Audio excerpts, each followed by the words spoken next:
बिल्कुलु इहा असां हिकिड़ी एप्लीकेशन ॾिनी हुई, सभई गवाह आहिनि। कोर्ट में जॾहिं असां अचूं था, हिननि जा हज़ारनि जे तादाद में माण्हू अचनि था।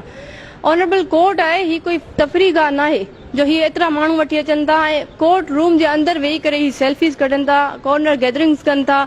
इहे शयूं ऑनरेबल कोर्ट खे कंसीडर करणु घुरिजनि। इहे शयूं जेको आहे सो कंटेम्प्ट ऑफ कोर्ट में अचनि थियूं। ऐं ॿी ॻाल्हि इहा आहे त हीअ जॾहिं मेयट सिटी में अचनि था, असांखे ऑब्जेक्शन न आहे त तव्हां मेयट सिटी में न अचो। मेयट सिटी में केर बि अची सघे थो। असांखे ऑब्जेक्शन इहो आहे त असांजे घर जे साम्हूं जेके तव्हां गैदरिंग्स कयो था, कॉर्नर मीटिंग्स कयो था, इहे न थियणु घुरिजनि, छो त असांखे सरेआम थ्रेट कयो थो वञे ऐं असांजी लाइफ खे थ्रेट आहे। इहा शइ मां बार बार रिकॉर्ड ते रखंदी थी अचां।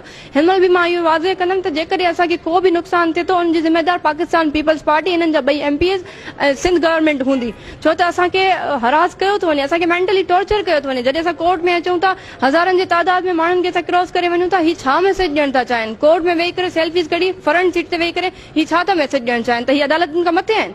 ही अदालतुनि खां मथे त न आहिनि। जेतिरी मूंखे पाकिस्तान जो कानून पढ़ियो आहे त अदालतुनि खां मथे त केर बि न आहे। त अदालत खे इहा शइ कंसीडर करणु घुरिजे त ही जेको आहे सो अदालतुनि सां अहिड़ी मज़ाक कनि छो था? हिननि जूं जागीरूं त न आहिनि अदालतूं, हीअ अलाए पंहिंजूं जागीरूं सम्झनि था। ॿी शइ ॾिसो, ही जॾहिं एतिरी गुंडागर्दी कनि था, हिकिड़ी शइ हिकिड़ो वीडियो सोशल मीडिया ते वायरल थियो आहे।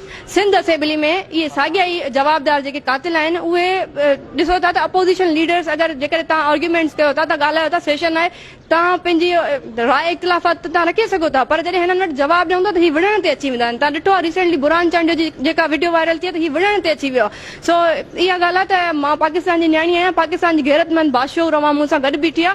ईअं न सम्झो त मां अकेली आहियां। ऐं जेको आहे सो तव्हां जेकॾहिं अॻिते वधंदव त जवाबु माण्हू ॾियण लाइ तव्हांखे तयारु आहिनि।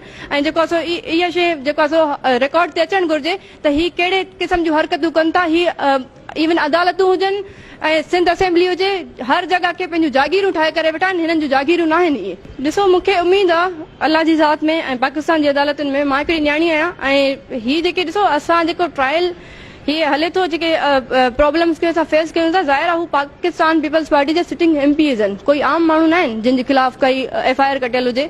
हीअ नॉर्मल केस न आहे। मां हिकिड़ी न्याणी आहियां, मां इहो ई चाहींदमि त मुंहिंजे बाबा जा जेके हक़ीक़ी कातिल आहिनि उन्हनि खे सज़ा लॻे।